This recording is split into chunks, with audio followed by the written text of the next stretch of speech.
Thank you, Mr. Chair, colleagues on the dais, and colleagues in the audience. I will be remiss if I don't start by thanking the Club of Rome for inviting me to speak today.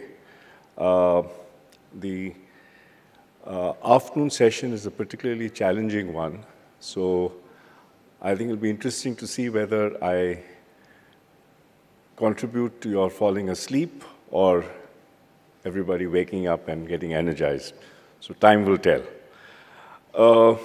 So what I will try and do in the next 10-15 minutes is to address some of the challenges as I see it. I'm not any expert on the construction industry, so that's my first disclaimer, but certainly have had the opportunity to work in sustainability in a larger sense of it being part of core business for a number of years, including till about a year ago with the Tata Group. So what I'm going to try and do is to bring some of those more generic experiences and perhaps talk more at a principles and level than at a very detailed construction industry or infrastructure industry level, and in the process try and answer those three questions versus that you had put in. So let me start by just stating what we all probably know, but just to restate the point about how important this sector is. Just in terms of employment, it employs about 44 million people. It's been growing anywhere from 4.5 to 5.5% every year, depending on the source that you use. Its share of GDP is significant, anywhere between 10 to 11%. And after agriculture, it's the largest employer in this country.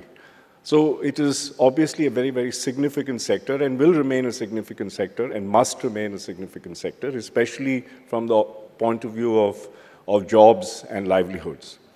What is also interesting is the fact that there are estimates that anywhere between 50 to 70% of India's infrastructure that we need by 2030 is yet to be built.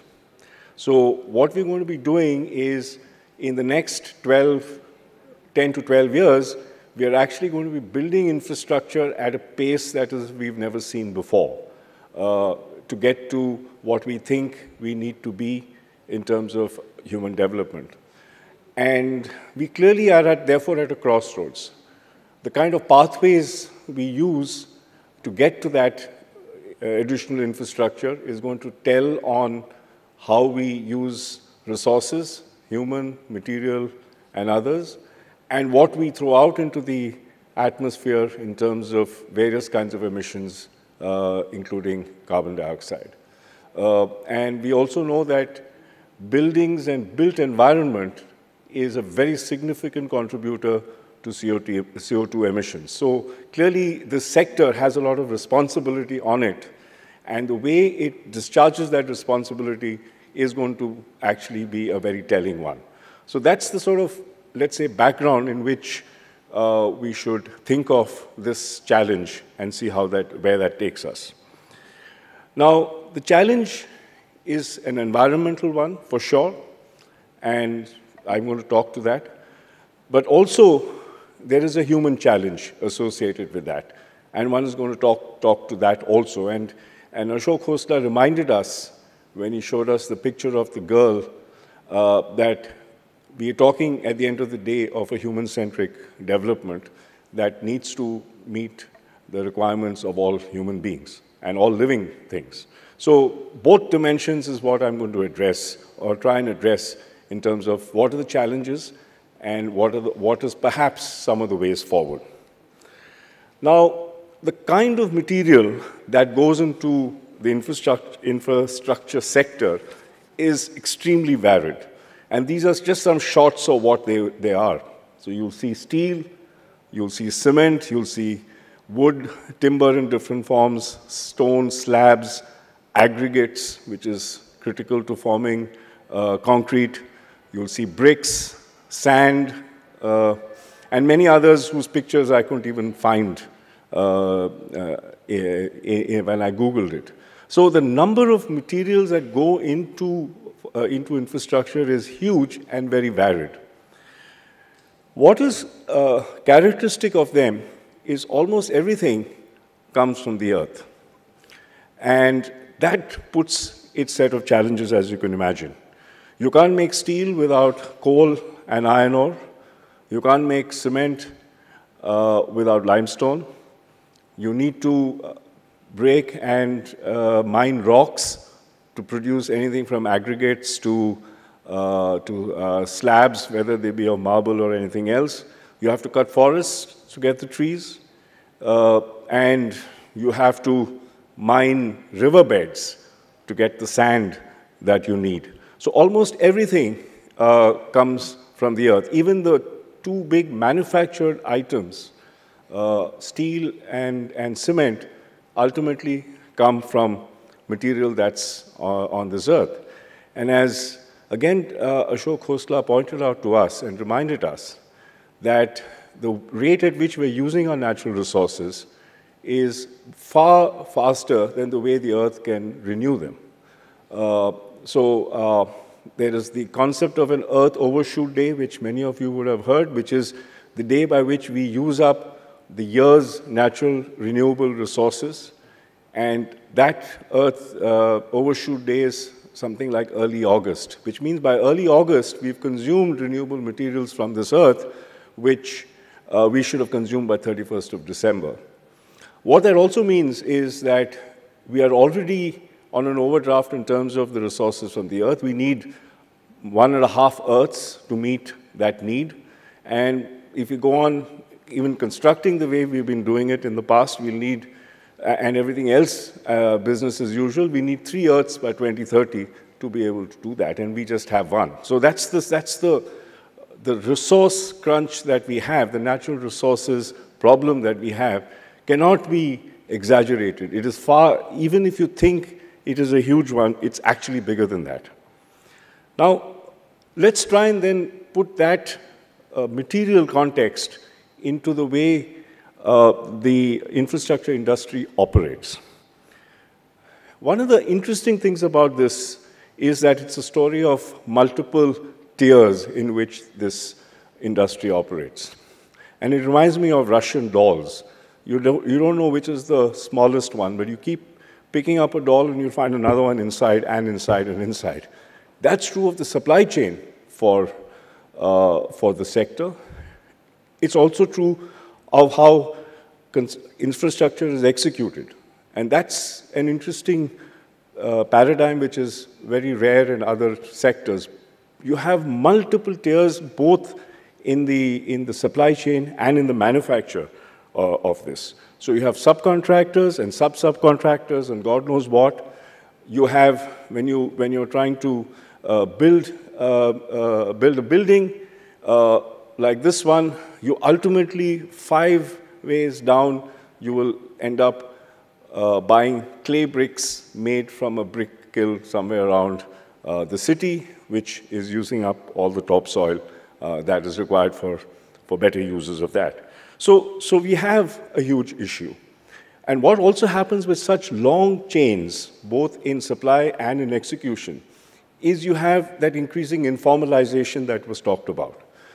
The last significant report that was done on the informal sector indicated that 94% of people, employable people in India, were in the informal sector. And so therefore, the levels of informalization is very high, and that's absolutely true, perhaps even more in the case of the construction and infrastructure sector. So the human problem caused by this multiple tiers is huge. The environmental problem is huge because most companies that are in the construction business have a line of sight to the first tier, maybe even to the second tier. And when you have 5 or 6 tiers of suppliers, you absolutely have no idea how they're dealing with the environment, how they're dealing with waste, how are they using energy. You have absolutely no idea. So the problem is very complex because of the nature and the structure of this industry. So therefore, you will have scenes like this. Bricks, and if any of you haven't seen a brick kiln, it is a sight worth seeing. And I promise you, you will be in tears. I have seen brick kilns. We have supported work on brick kilns where people migrate from Odisha into Andhra Pradesh outside Hyderabad to produce bricks. And if you see those pictures of the trains in which they are going, and you see along with that pictures of trains after partition, you will almost find no difference. They are on the rooftops, they are everywhere. That's the amount of people that are moving. And the interesting thing about brick making is, especially in Andhra, is that it is a unit of 3. You have to have a man, you have to have a woman, and you have to have a child. And all of them have very, very specific work. And you've seen what the child is doing here. This is one of the few tasks that the child does, and a couple of others. The woman's role, carrying bricks from here and there, and clay, and so on and so forth. The site you see on top is in a site that's making aggregates, cutting rocks and crushing stones, stone crushers. Silicosis is the single biggest problem that they face. This is a sandstone mine, and just look at the conditions of work. All these are the people who are actually subsidizing the cost of the infrastructure that we use. So in India is the perverse subsidy. That's the interesting thing about the human situation. It's actually the poor who subsidize the rich, not the other way around. So the human problem is significant in terms of what happens. And therefore, what you have are issues in safety, you have issues of productivity, and you have issues of gross human rights violations. So the way the industry, this infrastructure industry, operates now cannot be the way we need to build that 60 or 70% of the infrastructure that we need for tomorrow. It is just not an option. So we need to change that. And I think that's the sort of journey that we need to go on to see how we can make that change happen. So what are the ways forward? Clearly, skilling, and Mr. Ramdare spoke about that earlier, and there is a Sector Skill Council on the construction industry. Also, we know that technology is changing significantly in this sector. In fact, one of the NGOs that I work with, Mobile Creches, which actually does a lot of work with children in construction sites, and ensuring that employers build creches for children in sites, are seeing a very interesting problem. The need for creches is going down because mechanization means women are no longer required in work sites. It's all men. So then you have the other problem of men-only migration coming in from the rural areas. So that's a different complexity of the problem. So the kind of skills that we need to talk about is very different. And as more and more mechanization happens, as more and more modernization happens, clearly the same old skill is not going to be enough. So we have a skill gap, a future skill gap that we need to be exploring, that we need to work with construction companies and saying which way is the technology headed, what's the skills, and that's where it needs to head. And that's where the role of that Sector Skill Council is very critical. And of course, the other challenge is that you can't skill, these are workers who either they work and earn or they die. They don't have surplus income, so they can't actually, like many kids here, actually be studying or learning as a full-time occupation. You've got to do it while you work. So the methods of skilling also have to be a lot more on the job. So that's the challenge. Training in safety is the other big challenge. And I think that there's been significant strides in the last couple of decades, and there are still issues of the use of personal protection equipment, of the way you do scaffolding, of the way all the safety standards that are required. But if you don't have trained workers in safety, and if you don't have good work methods, you're going to have a different kind of a problem. So that is very much what you need to do. Then, of course, improve conditions of work on the sites and in the supply chain. As I said, these are both very long chains, so you need to be working at both ends, on the site as well as in the chains. And of course, you need to be looking at sustainability in the supply chains beyond Tier 1. I remember when I was in the group, with the Tata group, BBC ran a program called Blood Bricks, where they were actually focusing on what was happening in the clay burnt brick industry. And I showed you some pictures. And as soon as I heard about it, I called up Tata Housing and said, guys, do you use clay bricks? They said, no. So fortunately, they had figured this out and had actually stopped using clay bricks in all the construction. There were multiple reasons, but they were certainly not being able to track what was happening in the supply chains at the level of where bricks are procured. But that's the challenge that companies will now have to face. They can't say, I don't know where my bricks come from, because you have to know it. It is part of being responsible. And that has to be the way we need to look at construction going forward. What is the way forward from the environment point of view?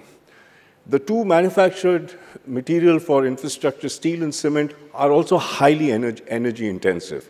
So while they may not be substitutes in the short term, there needs to be different ways of doing that. And one, of course, is looking at cleaner energy in the manufacture of steel and cement, because there's so much of energy embedded in these products that if that energy embedded is cleaner energy, you're that much the better for it. And there are different innovations that are happening in this. And I think, again, Ashok Khosla talked about some of the work that DA is doing on cement.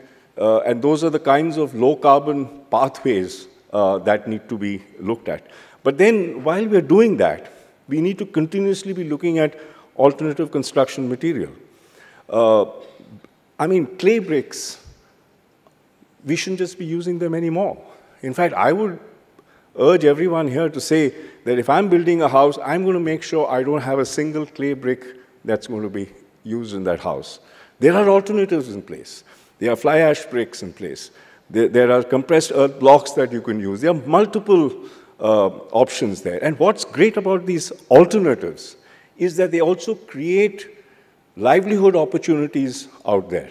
So it's not just the livelihoods of actually building a building, but also in all the infrastructure. So you can actually take out all the child labor and all the other stuff from burnt bricks or clay brick making into something like fly ash. And again, I look at DA and say, look at the kind of examples they have and how they've built so many such enterprises. So looking at alternative materials has to be something that has to happen right now and not wait for things to get worse before they get better. I think things have got as bad as they can, and we need to start doing that. So looking for alternative material. And circular thinking.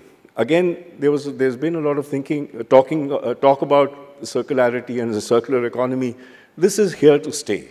We do not have another Earth, let alone another 2 Earths, to be able to meet our needs.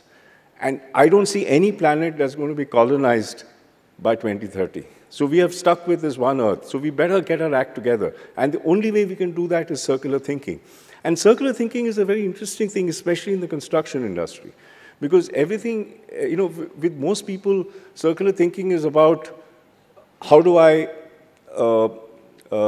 use my waste better? That's one element of it.